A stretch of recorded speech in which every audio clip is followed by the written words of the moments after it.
성경 말씀은 로마서 5장 12절로 21절까지 보도록 하겠습니다. 그러므로 한 사람으로 말미암아 죄가 세상에 들어오고 죄로 말미암아 사망이 들어왔나니 이와 같이 모든 사람이 죄를 지었으므로 사망이 모든 사람에게 이르렀느니라. 14절입니다. 그러나 아담으로부터 모세까지 아담의 범죄와 같은 죄를 짓지 아니한 자들까지도 사망이 왕노릇하였나니 아담은 오실자의 모형이라. 17절입니다. 한 사람의 범죄로 말미암아 사망이 그 한 사람을 통하여 왕노릇하였은즉 더욱 은혜와 의의 선물을 넘치게 받는 자들은 한 분 예수 그리스도를 통하여 생명 안에서 왕노릇하리로다. 21절입니다. 이는 죄가 사망 안에서 왕노릇한 것 같이 은혜도 또한 의로 말미암아 왕노릇하여 우리 주 예수 그리스도로 말미암아 영생에 이르게 하려 함이라. 아멘. 이 로마서 5장에서 바울은 우리 사람이 어떻게 첫째 아담과 하와가 하나님께서 금하신 실과를 먹고 죄를 지었다고 하는 것이 우리에게 적용이 되고 또 우리가 그것을 먹은 적도 없는데 우리가 왜 그 죄를 받아야 되는지에 대해서, 그러면 그 죄를 어떻게 없이 할 수 있는가, 하나님 계획은 무엇이 있는가 하는 것을 함께 말해 주려고 합니다. 죄의 시작이 아담 한 사람에 의해서, 원칙은 하와가 먼저 범죄를 했습니다만 어쨌든 태초 아담이란 말 자체 사람이라는 뜻이죠. 태초에 사람이 이렇게 죄를 지어서 모든 인류사에 나타나는 사람들이 그 죄를 같이 지은 것처럼 되어버렸다는 거죠. 그리고 예수께서 오셔서 또 한 분 예수님이 하나님께 순종함으로써 믿는 자들을 다 또 어렵게 하신 하나님이다 하는 점을 말씀해 주려고 하는 것입니다. 그래서 한 사람의 범죄와 또 순종, 이런 주제로 말씀을 나누려고 합니다. 첫째, 아담의 그 죄는 우리가 보통 원죄라고 합니다만은 그 원죄를 통해서 우리가 받은 것은 사망이라는 거죠. 세상에서 사회적인 이런 윤리적인 이 죄는 시대에 따라서 죄를 규정하는 게 달라지고 있어요. 지금 뭐 동성애는 죄라고 여기지 아니하는 시대가 돼가지고서 일부가, 그래서 법제화하고 또 세계적으로도 한대가 많습니다만 우리나라도 지금 그 이야기를 하고 있습니다. 그러나 성경에서 말하고 있는 그 죄는 다릅니다. 그것은 종교적 상식이 아니라 인간이면, 양심이 있으면 그렇게 알아라고 하는 죄죠. 우리 사람이 같은 사회를 살아도 조폭들의 세계에서 죄라고 여기지 않는 것은 일반 사람들로서는 죄라고 여기잖아요. 그러니까 사람이 가지고 있는 다양한 시대와 지역, 국가 따라서 죄에 대해서 도덕적인 것까지, 감성까지 달라요. 감성까지 똑같은 사람인데도 어떤 부분에서는 영 다르게 생각하는 느낌까지도 다른, 이런 게 인간입니다. 그러다 보니까 사람이 가지고 있는 죄라고 하는 것을 교과서적으로 전 세계적으로 어느 시대나 적용할 수가 없다는 얘기죠. 결론은 자꾸 변한다는 거예요. 그러나 성경은 안 변합니다. 지금까지. 그래서 진리입니다. 진리는 절대치죠. 그래서 성경에서 죄는 뭐라고 했느냐, 또는 성경에서 의라고 하는 것은 뭐냐, 이걸 따져야 돼요. 옳다 어렵다는 것도 세상에서는 자꾸 바뀌어요. 동시대 살면서 이 동네는 옳다는데 저 동네는 틀리다고 그래요. 그러니까 사람이 가지고 있는 그런 이치는 국지적이고 시대적이고, 그리고 잘 변하는 사람들의 감정 속에서 처신하기 때문에, 이해하기 때문에 우리는 사람이 가지고 있는 모든 철학과 판단 능력은 조금은 무시할 문제가 있는 거죠. 그래서 성경적으로 보면 아예 무시를 하고 새롭게 이제 이해시키는 말씀들을 쫓아서 관념을 바꿔야 됩니다.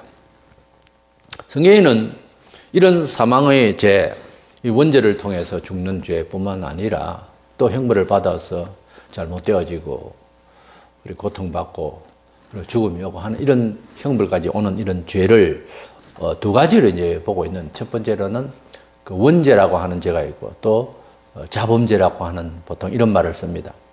그 오리지널 신이라고 하는 원죄는 창세기 3장에 하나님께서 아담과 하와를 지으시고 말을 듣는지 어쩌는지 이제 시험을 했습니다. 학교에도 시험은 치잖아요.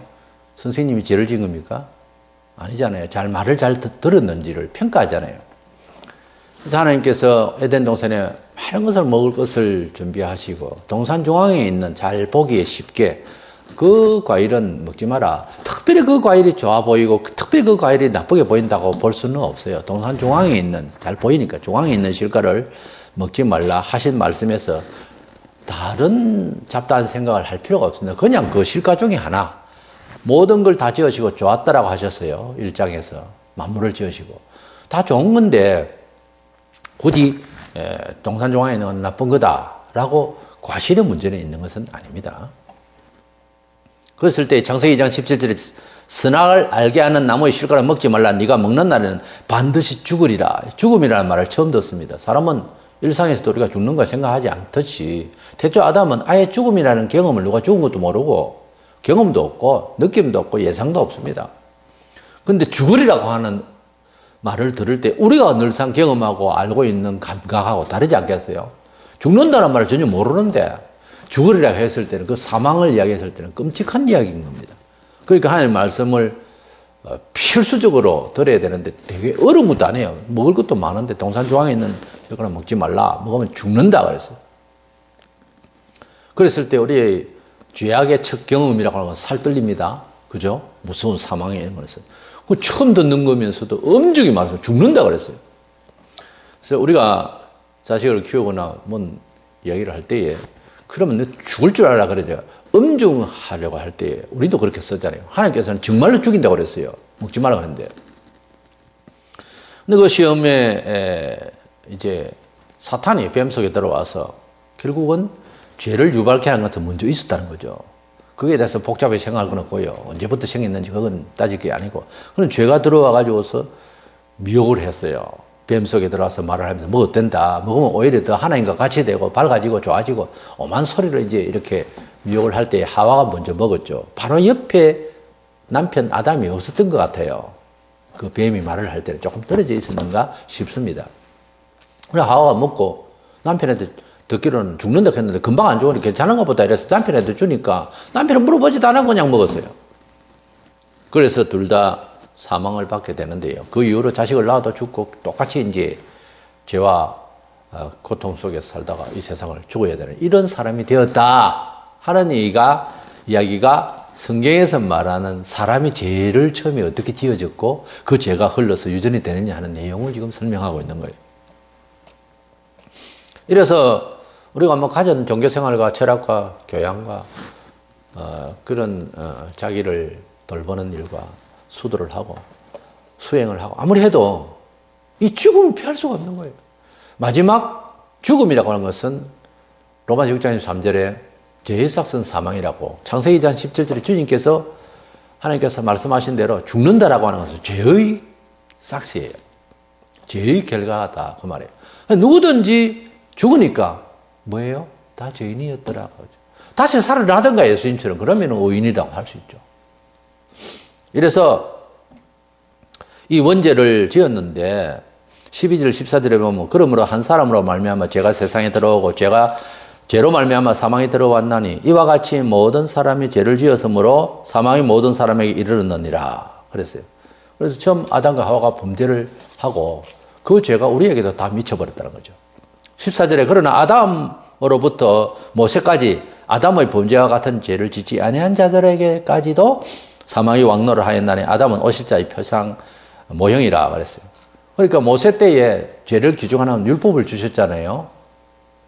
율법은 이것이 잘못됐다, 저것이 틀렸다, 이걸 지적하기 위해서 만든 거예요. 율법은 잘 지킨다고 구원을 받는 게 아니고 우리가 잘못한 것에 대해 지적하는 거예요. 그런 걸 죄를 규정하기 전에 그 전부터 우리가 벌받아 마땅한 죄인이 되어버렸다는 사실은 아담과 하와가 지은 죄가 그 율법으로 규정하기 이전부터 사람에게 다 이렇게 사망의 세력이 와버렸다는 거예요. 물론 우리에게도 왔고요. 이래서 그 원죄가 그런 식으로 첫 사람이 잘못해가지고서 이렇게 흘러 유전되고 있다. 그리고 그 죄의 뿌리로 인해서 기질상 죄를 여러 다양한 모습으로서 시대마다 갖추어지는 그런 문화 속에서 나타낸다는 거죠. 이래서 그것을 우리가 스스로 짓는 데서 자범죄, 본죄, 인격적 죄, 의지적인 죄라고 합니다. 이런 죄들은 어떤 것이 있느냐? 많죠. 우리가 읊어도 되지만 성경의 1장에 다시 돌아가서 29절에서 32절을 한번 읽어보면 이런 죄들이 지금도 나타나고, 곧 모든 불의, 추악, 탐욕, 악의가 가득한 자요, 시기, 살인, 분쟁, 사기, 악독이 가득한 자요, 수군수군하는 자요, 비방하는 자요, 하나님께서 미워하시는 자요, 능욕하는 자요, 교만한 자요, 자랑하는 자요, 악을 도모하는 자요, 부모를 거역하는 자요, 우매한 자요, 배약하는 자요, 무정한 자요, 무자비한 자라. 그들이 이같이 일을 행하는 자를 사형에 해당한다고 하나님께서 정하심을 알고도 자기들만 행할 뿐 아니라 또한 그런 일을 행하는 자들을 옳다 하느니라. 죄를 짓고 다른 사람 짓게 하고 그게 옳다고까지도 해버리니 영락없는 죄인이죠. 우리 인간은 이런 원죄와 스스로 짓는 자범죄, 그래서 죄성을 가지고 여러 각도에서 죄를 짓고 있는 이 허물, 이것 때문에 우리는 영락없이 죽은 영혼이고 가능성이 없는 인간입니다. 에베소 2장 1절에 그는 허물과 죄로 죽었던 너희를 살리셨다고 그랬어요. 우리는 그 원죄와 우리의 허물로 통해서 우리는 영락없이 영혼이 죽은 상태, 하나님과 교통하지 못한 죽은 상태다. 성경에서 사람의 죽음에 대한 말씀을 여러 가지 말씀을 하는데 그것을 정리를 하면 세 가지로 설명을 할 수 있습니다. 죽음은 무엇보다 첫 번째, 하나님과 통하지 않는다는 거예요. 뭐 신이라고 이야기해도 전부 허당이고, 성경에 이른바 하나님의 아들 예수 그리스도의 아버지신 하나님, 우리가 믿고 있는 그 하나님이 아닌 신을 하나님으로 생각합니다. 그래서 하나님과 직통으로 연결되지 않을 때에는 영혼이 죽은 상태라는 거죠. 그래서 사람이 살아있으나 사실은 죽은 상태다. 생명의 하나님과 연결이 안 되면 죽은 상태다. 교회도 이름이 교회지. 그러나 하나님과 소통이 안 되면 죽어 있는 교회라고 표현했어요.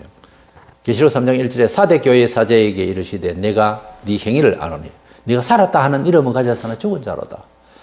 그러니 세상은 어떻겠어요? 아예 하나님과 소통이 안 되는데 그 살았다 할 수 없습니다. 하나님께 살았다고 할 때는요, 영생을 해야 살았다 합니다. 왜냐하면 우리가 1000년을 넣어놓고 969살까지 살았는 구약시대 때 모두셀레라고 있는데 약 1000년과 100년을 보세요.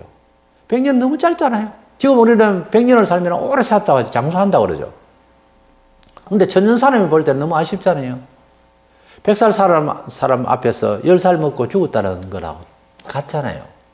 근데 영원히 살아가야 할 사람으로서 1000년 살아본들, 그게 깁니까? 그러니까 하나님과 소통이라고 하는 것은 영생을 우리 속에 가지고 발휘할 수 있고 기능을 가지고 있지 않는 한 다 죽은 거예요. 100년을 살다 죽거나 10년을 살다 죽거나 1000년을 살다 죽거나 하나님 보실 때 너무나 짧고 그것이 죽은 거와 마찬가지잖아요. 영생하지 못하면 죽은 거예요. 언젠가 죽으니까. 모두셀레 969살 살아도 죽었잖아요. 아담이 금방은 안 죽었지만 930살 살다 죽었어요. 죽음은 곧 처음부터 죽음이죠. 10살에 죽거나 100살에 죽거나 죽음은 죽음이잖아요. 그래서 10살에 죽은 사람보다 20살에 죽은 사람은 오래 살았다 해야 되겠어요? 세월 지나고 나서 둘 다 죽었다 그래요. 100살 살다가 죽어도 죽었다는 거예요. 그러니까 아직 안 죽었지만 죽었다지. 후일에 가서 같이 죽었다, 10살에도 죽었다, 100살에도 죽었다, 1000년 살다가 죽었다 해도 다 죽었다잖아요. 나중에는. 그러나 지금 생각할 때는 아직 10살은 죽었고 100살은 아직 살아있으니까 살아있다 말하지만 이건 죽은 것과 마찬가지입니다. 우리가 계속해서 200살을 산다면 100살은 나중에 죽었다, 그 사람 죽었다. 지금은 죽었다 안 하죠. 살아있는 거죠. 살아있는 모습이지 죽은 거예요. 꽃을 꺾었습니다. 지금 땅에 꽂혀 자라고 있는 꽃하고 지금 꺾여 있는 꽃하고 똑같아요. 향기도 나고 정 때문에 시들어집니다. 가만히 놔주면. 그래서 며칠 안 갑니다. 하봉이가 꽂아도 이걸 살았다 해야 되겠어요? 죽었다 해야 되겠어요? 죽은 건 마찬가지라고까지는 해야 되겠죠? 사람이 영생하지 못하고 오래 살지 못하고 영생토록 살지 못하면은 죽은 건 마찬가지죠. 그래서 사실 죽었다고 해도 과언이 아니죠. 다른 사람은 다 뭐 7, 80년, 100년은 사는데 14살 돼가지고 죽으면 어떻게 생각해요? 그게 산 거라고 합니까? 그가 살았을 때 이렇게 말할 만큼 가치가 있어요? 그리고 지금 40이고 30이라도 큰 병이 들어서 이 젊은 나이에 그냥 언도를 받았다. 예, 사형 언도를 받았어. 죄를 지어서 어떤 병을 얻었던 그랬을 때 유예 기간이 한 달 남았다, 2달 남았다, 6개월 남았다. 6개월 남았다 해도 6개월 동안 산다고 봐야 되었어요. 죽음만 기다리는 거지. 그 의식을 좀 더 원만하게 어제 오늘 내일을 통하시는 하나님의 카이로스적인 시간 의식을 딱 가면 이건 죽은 것은 그러니까 별 다를 바가 없잖아요. 우리 사람이 사물에 대해서 시간에 대해서 의식을 할 때 하루가 천년이 같고 천년이 하루 같다는 베드로의 말씀처럼 하나님의 시간대처럼 우리 사람도 사랑하는 사람과 어디 가면은 언제 시간이 갔는지도 모르고 미운 사람과 같이 있으면은 한참 시간이 빨리 안 지나가 시계는 똑같이 돌아가는데 그런 느낌이라는 게 있잖아요. 시간의 물질은 아니지만 그렇게 느낌이 있다고요. 우리들도 사람이. 하나님께서 사람을 보실 때 살았다 안 간다 이 말이에요. 그 느낌 우리가 평상시에 가질 수 있습니다. 뭐 병으로 죽을 날이 다 돼간다. 이거 살았다 볼 수 있겠어요? 서글프게 찾아보면 그 죽은 사람 마냥 눈물이 나죠. 혈육이면. 그러니까 삶과 죽음의 정확한 답은 뭐예요? 영생이 없으면 다 죽은 겁니다. 그 다음에 육신의 죽음이 있죠. 그것을 세상 사람들은 그냥 1차적으로 죽으면 그래요. 그래서 한 번 죽지 두 번 죽는다. 그렇게 그 죽음은 육신의 죽음, 영혼과 육체가 분리되는 거예요. 잠시 분리되는 거예요. 히브리 9장 27절에 한 번 죽는 것은 사람에게 정하신 것이요. 그렇죠. 다 죽는다. 그 후에는 심판이 있다고 하는 사실.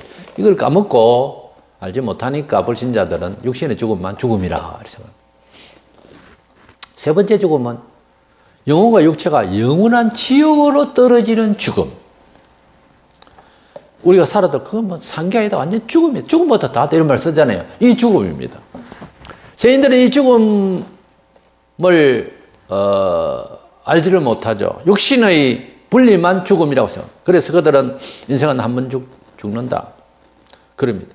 그러나 인생 두 번 죽나 한 번 죽지. 성경에는 두 번 죽습니다. 지옥에 떨어져 영원히 사망하게 되는, 영원히 죽지도 않고 사망하는 새로운 표현이죠. 영원히 죽을 고생을 생지옥의 고생을 계속하는 그 죽음이다. 이 말이에요. 영원한 심판의 죽음. 계시록 21장 8절. 그러나 두려워하는 자들과 믿지 않은 자들과 흉악한 자들과 살인자들과 음행하는 자들과 점수가들과 우상숭배자들과 거짓말하는 모든 자들은 불과 유황으로 타는 못에 던져지리니 이것이 둘째 사망. 이렇게 둘째 사망이란 말이 나오잖아요. 이래서 아담과 하와가 지은 죄로 인해서 우리가 죽음을 맞이하는 이런 죽음이 있다. 이것이 인류사에 지금 계속되고 있다. 이제 두 번째로 둘째 아담 예수. 둘째 아담 예수께서 이 세상에 오셔서 우리를 살리신 순종에 대해서 배웁니다. 첫째 아담은 불순종해서 우리에게 죄와 사망을 가져왔고, 둘째 아담 예수는 순종함으로써 하나님께 절대적 순종함으로써. 첫째 아담은 동산 종안에 있는 실과 그거 먹지 말라. 그거 하나뿐이었어요. 그런데 예수님은 공생에 3년만 봐도 너무너무 힘들게 순종했습니다. 개임이 안 됩니다. 이것은. 그러나 예수님은 다 따르셨어요. 아버지의 뜻대로. 아버지 뜻대로 되기를 원하나이다. 참. 효자도 그런 효자가 없을 겁니다. 아버지 뜻대로 되기를 원하나이다. 고통스럽게 기도하면서도 아버지 뜻대로 되기를 원하나이다. 살고 싶어서 해도 안 된다. 하늘에서 전혀 답이 없었습니다. 안 된다. 넌 죽어줘야 된다. 죄인들을 살려야 되니까. 그래서 주님은 마침내 십자가를 지시고 자기 의도가 아닙니다. 아버지의 뜻입니다. 17절에 한 사람의 범죄로 말미암아 사망이 그 한 사람을 통하여 왕노를 하여선즉 더욱 은혜와 의의 선물을 넘치게 받는 자들은 한 번 예수 그리스도를 통하여 생명 안에서 왕노릇 하리로다. 그랬습니다. 19절에 한 사람이 순종하지 아니하므로 많은 사람이 죄인 된 것 같이 한 사람이 순종하심으로 많은 사람이 의인이 되리라. 그랬습니다. 첫째 아담이 순종 안 하면 바랍니다. 이 많은 사람들이 죄인이에요. 둘째 아담 예수는 우리를 위하여 순종하심으로 모든 사람이 믿는 자들 의인이 되어버렸어요. 이렇게 한 사람의 차이가 크다. 21절 이는 죄가 사망 안에서 왕노를 한 것 같이 육체도 또한 의로 말미암아 왕노릇하여 우리 주 예수 그리스도로 말미암아 영생에 이르게 하여 함이라. 죄가 사망 안에서 왕노릇하듯이 이제 주님의 순종하심을 우리에게 믿음으로 어렵다 하심도 우리 속에서 세상을 지배하게 하는 힘있게 성립게 하는 그런 왕노릇이 또 생겼다. 대조적으로 생겼다는 거예요. 첫째 아담이 불순종으로 망했고 둘째 아담 예수는 이게 아담이라는 말을 써야 되는 거예요. 첫째 아담이 처음에 죄가 없었다 입니다. 둘째 아담 예수도 죄가 없다 입니까? 우리는 첫째 아담, 둘째 아담 이런 아담의 성질이 아니죠. 죄인이죠. 죄인으로 나왔고 첫째 아담은 처음에는 죄인이 아니지 않습니까? 둘째 아담 예수도 죄인이 아니지 않습니까? 그래서 첫째 아담과 둘째 아담. 아담의 원인이란 말이에요. 그래서 첫째 아담, 둘째 아담 이렇게 표현하고 있는 겁니다. 우리 기독교는 예수 그리스도의 한 분으로서의 순종으로 말미암아서 우리가 이렇게 구원을 받게 되고 의를 영장을 주게 됐다. 그래서 성경적으로 한마디로 말하자면 순종이라고 하는 것이 너무너무 귀중한 거예요. 불순종하는 바람에 전멸을 한 거예요. 순종 하나로 말미암아서 구원을 받게 돼요. 그 순종은 불순종은 간단했어요. 달콤했어요. 순간적이었어요. 그러나 순종은 너무너무 힘들었어요. 그 순종을 통해서 우리가 그렇게 구원을 받게 되는 길을 가게 됐습니다. 사무엘상 15장 22절에 순종이 제사보다 낫고 듣는 것이 순양의 기름보다 나으니라. 이렇듯이 우리가 기독교는 역시 하나님 말씀을 순종하는 것이다. 하나님 아버지의 말씀을 주님의 교훈을 순종하는 것이다. 순종이 얼마나 생명을 창출하고 남에게도 좋고 자신에게도 더 좋고 순종을 잘 해야 되는데 순종을 빼먹고 아무리 좋아도 소용없습니다. 하나님의 기술이 발휘되지 않아요. 불순종 가운데는. 하나님 앞에 순종을 잘 배우는 우리가 되기를 원합니다. 히브리 5장 8절 9절에 그가 아들이시면서도 받으신 고난으로 순종함을 배워서 온전하게 되셨은즉 자기에게 순종하는 모든 자에게 영원한 구원의 근원이 되시고 그래서 아들이시면서 예수는 하나님 아들이시면서도 갑질로 살지 아니하고 말하자면 고난을 통해서 순종함을 배웠어요. 온전히 하나님 앞에 순종자가 되었듯이 우리가 그렇게 그를 통하여 모든 성도들이 모든 하나님 백성들이 온전히 구원받을 수 있도록 그렇게 순종을 하셨더라는 겁니다. 본문 20절에 율법이 들어온 것은 범죄를 더하게 하려 함이라. 이 말은 율법이 없을 때는 죄를 죄로 취급을 안 했잖아요. 욕심이 탐심이 죄인지 아닌지 그래서 성경에 죄다 이러면 이걸 죄라고 여겨야 되잖아요. 그래서 율법이 들어온 것은 범죄를 더한다. 범죄가 아니라는 것을 드러나게 되는 거죠. 범죄를 더하게 하라며요. 그러나 죄가 더한 곳에 은혜가 더욱 넘쳤나니 죄를 많이 지어 은혜를 받는가. 이 딴식으로 생각하는 사람들이 있어요. 그게 아니고 죄가 더했다. 율법적으로 말씀적으로 볼 때에 죄가 아니라고 생각하는 것이 전부 다 죄로 다 지적한다. 그거 너무 심하게 나무래네. 뭘 그래 우리를 죄인 취급하고 못났다고 그러냐. 짜증이 나죠. 그런 나를 위하여 돌아가심이 얼마나 주님의 은혜의 보혈이 얼마나 귀하냐 이렇게 생각을 바꿔야 된다는 거예요.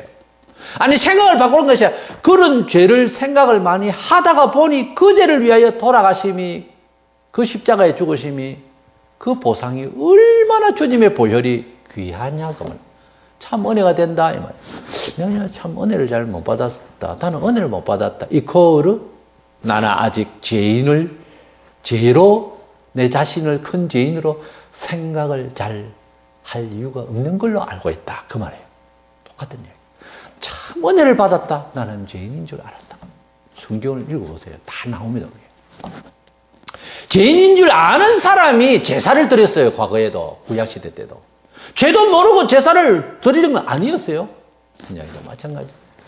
주님을 많이 사랑한다. 은혜를 받는다. 내가 죄인인 줄 많이 알았다고 말해요. 똑같은 이야기예요. 불신자들 예수를 안 믿는다. 사랑하지 않는다. 죄가 없다 이거지. 그렇게 막 회개하고 통탈 가짐칠 만한 나는 죄인이 아니라는 거죠. 간단한 이야기예요. 매일 주님을 찾는다. 늘 주여 주여 부르짖는다. 늘 연약한 죄인인 줄 안다는 말이에요. 똑같은 이야기예요.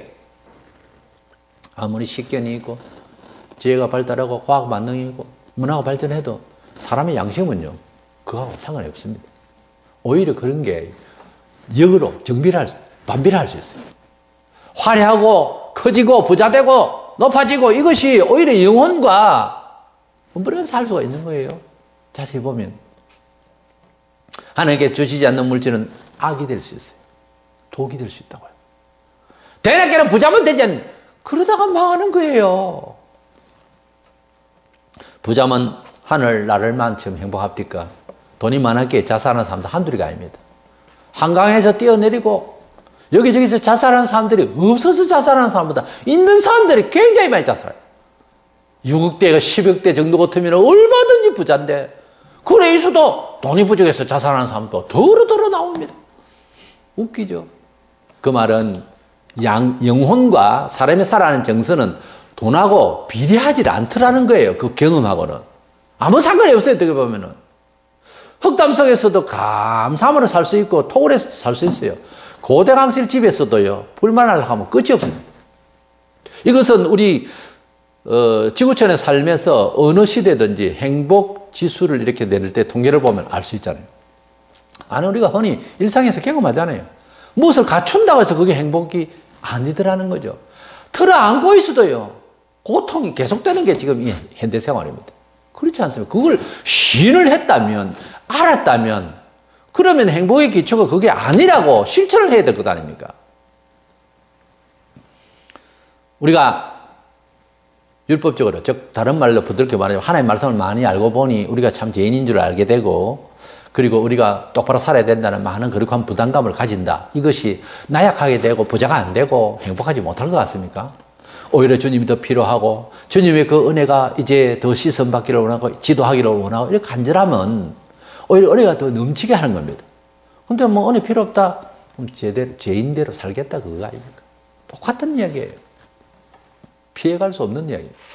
우리는 예수께서 한 분 예수께서 우리를 위하여 아버지께 그렇게 지극히 순종을 해서 결국은 십자가에서 대못에 박혀 피 흘려 가시 멸관을 쓰시고 온몸 피칠을 하면서 돌아가신 그 순종으로 말미암아 우리가 구원을 받았고요. 달콤하게 그 먹지 말라는 실과를 마귀의 말을 듣고 따먹고 난 뒤에 그 순간적이었어요. 그것 바람에 우리가 이렇게 고통의 세월을 살아야 되는 지구촌의 삶이. 여기에서 우리에게 주는 또 다른 철학이 있다면 어떤 그룹이든지 어떤 사회든지요, 가족이라도 그렇고 한 사람의 일이라는 게 굉장히 중요해요. 교회에도요, 한 사람이 어떻게 한 사람 잘못하면 온 교회 전체를 욕들어요. 근데 한 사람이 참 그리스도 안에서 밝게 하나님을 순종하면서 너무 성실하게 그냥 막 불똥 튀듯이 그렇게 뜨겁게 살면 많은 사람들이 영향을 받아요. 은혜를 받아요. 그래서 은혜를 사모하는 사람 옆에 살아야 됩니다. 원래. 은혜를 사모하고 하나님을 지극히 잘 섬기려 가는 사람 옆에 벗이 돼야 되는 거예요. 적당히 세상 좋아, 돈 좀 있고 그 친구 되면 안 됩니다. 경계해야 됩니다. 비록 내 믿음이 부족하더라도 그런 사람 좋아하면 안 돼요. 그래서 좋아하지 않아야 할 그 사람도 돌이켜서 간절할 수 있도록 자꾸 기회를 줘야지. 너 잘한다 잘한다고 들어붙으면 이게 이제 망하는 거예요, 같이. 한 사람의 범죄, 한 사람의 순종, 이 한 사람이 얼마나 귀중한가. 뭐 그런 한 사람의 귀중성에 대한 문화를 이야기해야 되는 것은 아니고요. 아담과 하와가 지은 죄, 이 첫째 아담이 지은 죄가 이렇게 지구촌을 죄와 사망으로 뒤덮어 놓은 것을 한 사람 예수 그리스도, 둘째 아담이신 예수 그리스도가 그렇게 힘들게 순종했어요. 너무너무 힘들었어요. 그 아픔의 순종 때문에 믿는 자들이 이렇게 어렵게 되었으니 이 하나님의 은혜는 공급은 그랬습니다. 아담과 하와가 지은 죄를 나는 짓지도 않았고 금년에 실과를 나를 사간지 뺀지 모르고 나는 본 적도 없어요. 물론 그래요. 알아요. 그러나 예수 그리스도가 이제 그 모든 죄를 다 없이 하려고 오셨다는 것을 또 왜 안 믿어요? 앞에 것을 기분 나쁘면 뒤에 거라도 기분 좋게 받아야 될 것 아닙니까? 우리가 다 예수 믿을 때에 저 같은 경우에도 21세 예수 믿었는데 우리가 처음 믿을 때에는 다 그렇게 불만했던 것을 버리고 이제 기쁜 소식을 들었으니 바꾸었습니다, 생각을. 그래서 예수 안 믿는 사람은 반드시 앞에 것만 불만하지 말고 뒤에 공급하신 하나님의 사랑을 받아야 되겠고요. 또 예수 믿는 사람들로서도 항상 죄성, 우리의 연약함 이것만 자꾸 불만하지 말고 또 힘 공급해 주시는 하나님 말씀의 언약과 성령님의 감화 감동 힘 주시는 또 믿고 이렇게 바꿔야 되는 거예요. 그럼 과거에 머물러서 불만하고 그걸 소위 말하자면 부정적인 사람입니다. 자꾸 짜증만 내고 불만만 하고 나는 약하고 왜 약하게 하나님께서 약하게 했겠지. 또 이런 식으로 갖다 그냥 붙여서 운명론적으로 자기를 좌절시키고 스스로 무덤을 파는 거예요. 근데 그러지 말고 상황은 너나 나나 똑같은 상황이에요. 이제 예수 안에서 새로운 언약을 주셨으니까 신약 새로운 언약을 주셨으니까 새로운 언약의 축복의 기쁜 소식을 내용을 잘 받아서 수용하라는 거예요. 그 돈으로 사는 것도 아니에요. 마음 바꾸는 거예요. 그래서 하나님을 바라보고 우리 예수님 안에서 문제 해결하려고 그러고 이런 희망적인 즐거운 기쁨 성격을 초월합니다. 이거는 뭐 공부할 때 우리가 학교에서 공부하는데 성격이 나빠서 공부 못 합니까? 그건 아니지 않습니까? 그건 택도 아닌 말도 안 되는 그런 변명하지 말고 하나님의 말씀이 주어진 것을 눈이 있으면 보면 될 것 아닙니까? 귀가 있으면 듣고요. 예? 기도하고 해서 똑같이 은혜를 받아서 우리 하나님 앞에 나도 남들에게 한 사람으로서 책임자같이 하나님 앞에 잘 속에서 나와 관련된 사람이 잘 되는 쪽으로 갈 수 있도록 우리 주님을 닮아서 그런 아름다운 열매를 맺는 한 사람이 될 수 있는 저와 여러분 되시기를 원합니다.